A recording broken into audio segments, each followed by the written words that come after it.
Alright guys, dati guys, nung una gusto ko pang mag-abroad guys, akala ko dati maayos yung pag-abroad natin, yung lalo na kung may mga kababayan tayo.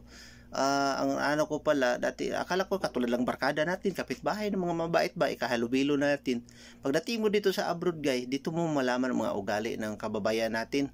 May mayabang, may buang, may madamot. Di naman problema ang kuripot, kaya talaga naman okay naman magkuripot. Yung ano lang guys, yung madamot, makasarili, gusto niya akin to, lugar akin to, ganyan.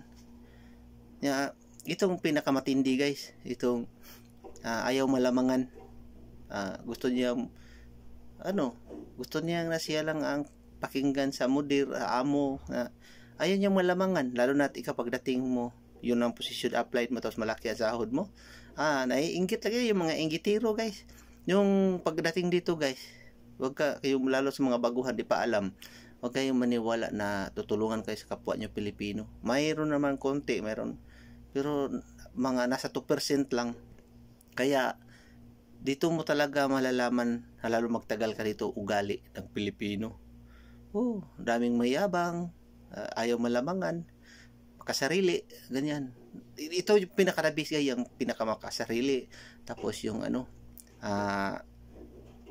yung sisiraan ka, yun, dami nang nalalaglag dito guys. Meron pa akong kilala dati na purman na kahit site manager nilalaglag niya, kaya di der katulong sa kanya yung may kailangan.